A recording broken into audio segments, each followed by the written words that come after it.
Howdy everybody, how are you doing? This is Michael again.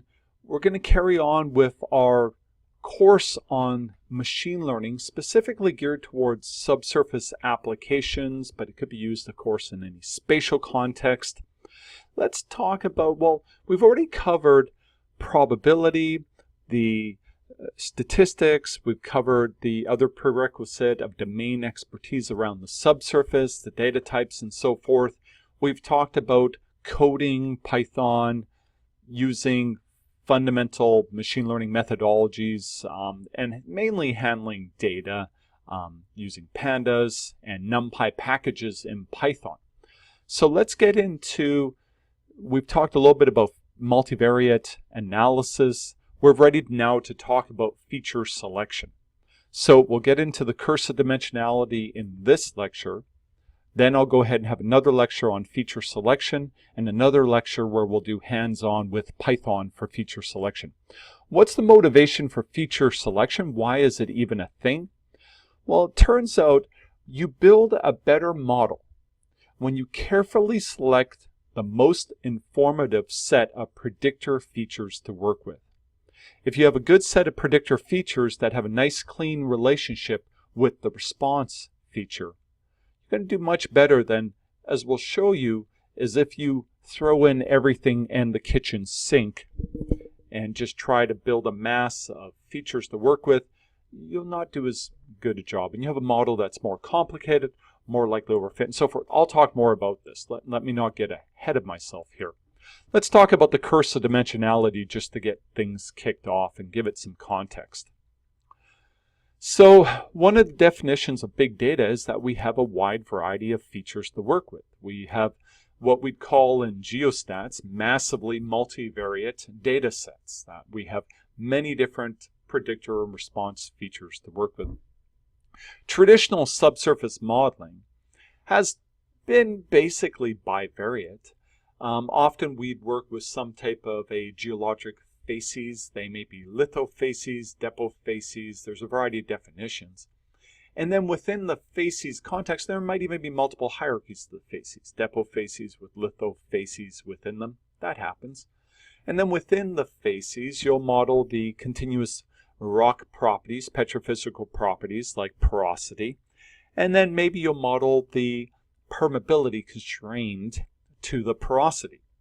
So the most complicated simulation is often going to be permeability jointly constrained by the porosity simulation. This workflow is really a bivariate workflow.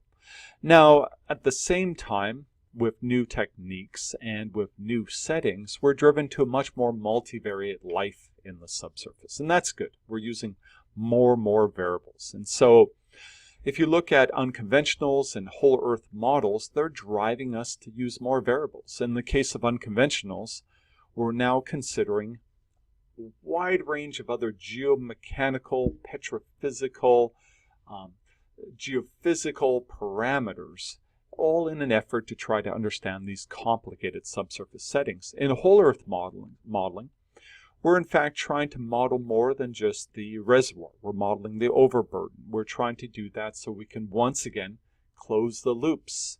We need to know the heterogeneity and properties in the overburden in order to run forward seismic and to then compare that synthetic forward seismic to the actual seismic, closing a loop, making sure that we have consistent subsurface models. Now, it's very challenging. The work of multivariate settings, massively multivariate settings, become very challenging. They're very hard to visualize. And these high-dimensional relationships and patterns are more difficult to observe, to understand. Now, let's step back and think about a series of problems going from more simple to much more complicated. And so consider this very simple model right here. We've got permeability versus depth. So there's probably some type of maybe a compaction effect. Maybe there's something going on with diagenetic overprint or alteration of the rock. But for one reason or the other, if we look at the raw data, the X's are the training data and the solid circles are the testing data, we appear to have some type of pattern. The permeability is decreasing as we go to greater depth or in other words, we have higher permeability at higher Z values, in other words, shallower depths. Okay, so we have a relationship. It's very simple. It's one predictor feature, the predictor feature being the input to the model shown right here. We'll get more into definitions when we talk about basic machine learning, but we got one input and we got one output. Now, what's really cool about this situation is that you can clearly see the data. You can observe all the patterns in the data. One simple plot captures everything. And then when we build models, we could build a simple first-order polynomial, a line fit, a linear regression, a third-order polynomial to a third power, a fifth and a seventh. You can immediately see the performance of the model. You can ask yourself questions like, are we extrapolating? Is it fair to use the model up here? Is it fair to use the model right here? Do we have data to support, training data to support what the model is telling us? We can also ask ourselves questions like, are we overfit? Are we fitting the features of the data that are important to us, or are we reaching a point where we're just fitting the error, the noise within the data? So, kind of cool. We can visualize the model perfectly. Let's increase the complexity as I promised. We'll go to 3 variables, 2 predictor features, porosity and brittleness, a measure, some type of geomechanical index on the rock. And the response now is production. And that response is color-coded. And so we can plot the whole thing up. You can see the training data right here perfectly. You can see all of the features perfectly. You can see the model fit. Now the model fit is no longer a line. It's going to be a surface. It's a 2-dimensional surface. And so we can ask the questions again. Are we extrapolating? How are we performing? How's the model doing? Are we overfit? Are we fitting noise in the data? Or are we fitting what we deem to be salient features in the data? Well, let's go up one more time. 4 predictor features now. 1 response feature. I'm not showing the response feature, it's production, but you've got the 4 predictors here. One of them is categorical facies. We got porosity, permeability, acoustic impedance. We're looking at a matrix scatter plot. We showed these in the last section, and we had code that was available in the demonstration which showed that this is just one line of code in Seaborn, the statistical package for Python, one of the statistical packages. That's very useful. And you can see very quickly in the bivariate relationships that there are a variety of different constraints, nonlinearity, heteroscedasticity, homoscedasticity in some cases with linear relationships. It's complicated. Look at what's going on with acoustic impedance versus permeability. A lot of interesting constraints going on. So, but we're only looking at the 2 variable at a time, the pairwise relationships on the matrix scatter plot. What about the trivariate relationships and above? So this is getting more complicated and more difficult to deal with. That's the first problem. Massive or high dimensional multivariate settings are just harder to look at and to understand. Now let's think about the curse of dimensionality from the perspective of sampling. How do we sample and understand this relationship? And if you think about it, if I take a single variable and I want to understand its relationship, its behavior, what I really need is its distribution. Now, if you think about calculating a distribution, it's really like calculating a histogram. And so over the range of all possible values for that feature, we'd want to bin it and calculate a frequency within each one of those bins. But that frequency is really giving us, through frequentist perspectives, a proportion or probability of being within the bin. It's a sampling problem. We need sufficient number of samples within each one of these intervals, here, here, and here, to infer that histogram, that frequency, that probability of being in the bin. So we would need a nominal number of data per bin. Now, I understand that at the mode of the distribution, you'll naturally have more values available, but we have to be concerned nominally. Over the entire set of bins, we need relatively to have enough samples per bin in order to get that statistic, the frequency.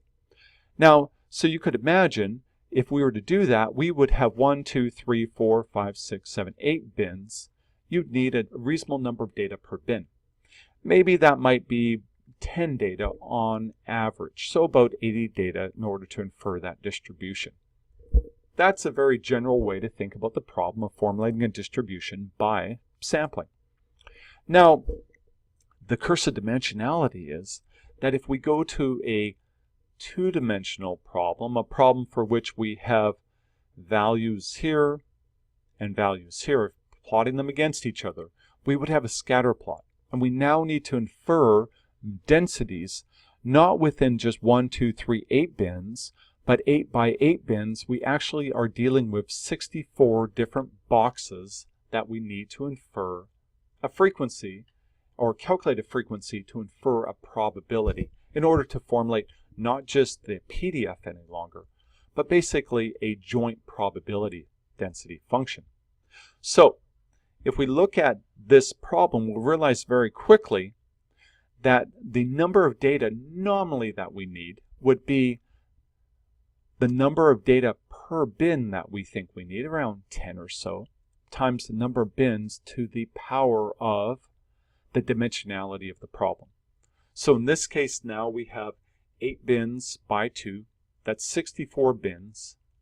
And if we say we need 10 data per bin, we now need 640 data to infer this bivariate distribution, 2 variables at a time. Now just substitute for m 4 dimensions, 10 dimensions, 20 dimensions, 50 dimensions in a massive multivariate setting. We're getting to the point where you could never have enough data to just sample directly the distribution. That's the curse of dimensionality from the perspective of sampling.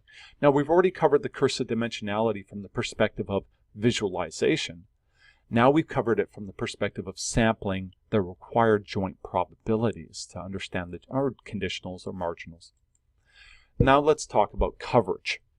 Coverage is kind of fascinating because I'm going to overly simplify. I'm going to make it very abstract, but by then I hope you can see it's a little, there's a bit of some nuance. There's something interesting going on here. So let's take a distribution that's univariate.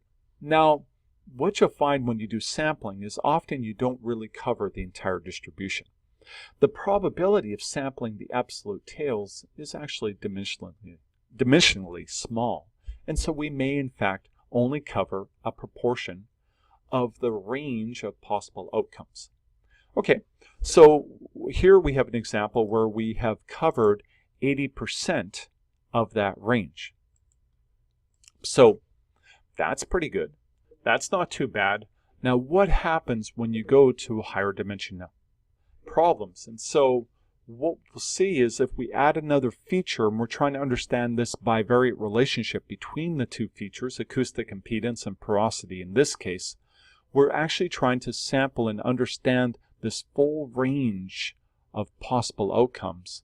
In that case, what we'll see is that our coverage, if we have 80% coverage on this feature, 80% coverage on this feature, we now only have 64% coverage of the entire bivariate phenomenon.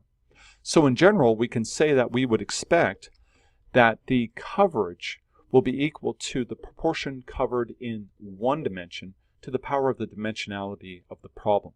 Now you can see you would need great coverage in order to have reasonable coverage in a high dimensional space. If we're working in 10D, we'd want to make sure that we're covering, in fact, almost 100% in each dimension. But here's what's really kind of insidious. I mentioned that this is a bit tricky. I very much abstracted this problem. I suggested the idea that we have complete coverage from here to here. But if you imagine the way the phenomenon is truly sampled, there's a good chance that you could imagine that maybe in one dimension you have some samples here, there's a gap, some samples here, the coverage is not contiguous over that 80% range in 1D. And in fact, as we go to higher and higher dimensional settings, you could imagine that we're more likely to have gaps between the data. So we find that in general, even if we have pretty good coverage over the range, we likely don't have great coverage or perfect coverage in between all of the extremes of the range in the high dimensional setting. Coverage will plummet as we increase dimensionality. In other words, we know less and less about the multivariate probability density function, the true relationship between all of our features. Yeah, kind of cool actually. And then of course there's multicollinearity. Now, if you go to Merriam-Webster Online Dictionary, they'll talk about a high degree of correlation between features that aren't supposed to be strongly correlated with each other. If you go to Wikipedia, they'll talk about this idea of which one of the predictor variables, predictor features, can be modeled from multilinear regression as a combination of the other predictor features. In that case, you truly don't have m pieces of information. Some of the information is in fact just derived from the other variables that are available. Now, what does that matter? What does it matter if you have too high of a degree of redundancy or correlations between your predictor features? Well, I'll show you an example right here. Imagine you're trying to fit a model. You've got one predictor feature in this direction, one predictor feature in this direction, and the response feature, the output, is coming out of the page right at you. Okay? So imagine you're doing that, and you have the data configured like this. You do the scatter plot, and so this is feature 1, feature 2. You scatter plot them, and they almost fall on a line. They're highly redundant with each other. This is collinearity between the two variables, right? And so now you're trying to fit the function coming out of the page. Now, we could fit it with a multilinear regression, which means we're fitting a model that's just simply a plane. And if we did that, we got a plane, and we put our plane on the data like this.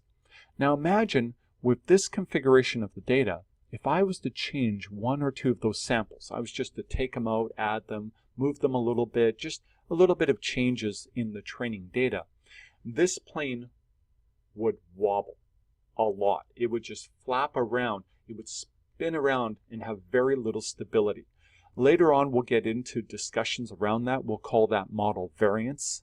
It's not a desirable feature for your model. It means your model is overly sensitive to your training data, and it doesn't give you a reliable model. That's what will happen with multicollinearity. Now, extreme cases of multicollinearity, you can actually cause numerical problems where you don't actually get a reasonable solution at all, but I'm talking right now about the solution stability. All right, curse of dimensionality.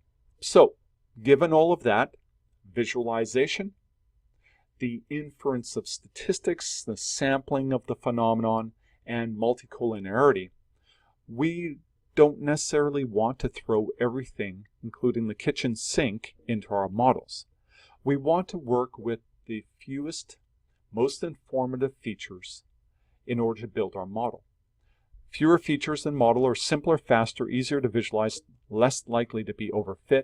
We'll cover overfit later. We'll get into details around overfit when we talk about training and testing of models and so forth. There's another topic we don't bring up now that we'll bring up later, and that's the concept of model interpretability. We make big, important decisions with our models in the subsurface, and so we got to understand the model. We can't have a model that's just sitting there as a black box and nobody can understand or interpret it. A lower number of features results in a more interpretable, understandable model. And so that's another driver to do that. All right, so working with more features and variables is harder, more difficult to visualize, more data required to infer the joint probabilities. Understanding the true relationships between all the features, we got less coverage, more difficult to interrogate, check the model, more likely you got issues with redundancy of features, multicollinearity, more complicated, more likely overfit. So, in general, we're going to want to work with fewer features. So what we're going to do in the next lecture is we're going to get into a whole series, what I would call a wide array approach to feature selection, where we have a bunch of different things we look at. Visualization, metrics, statistics, and so forth, to try to make choices about which features to work with. Some of them are even model-based, and we'll do a little bit of that too. Okay, that'll be the next lecture. This was just a warm-up for that and motivation for it. All right, as always, I hope that this was helpful. I'm always happy to answer questions, to discuss. I'm the Geostats guy on YouTube, GitHub, and also Twitter. But in real life, I'm Michael Pyrcz. I'm an associate professor at the University of Texas, and it's my pleasure to have the opportunity to share this with you. I hope it's helpful. All right, thank you.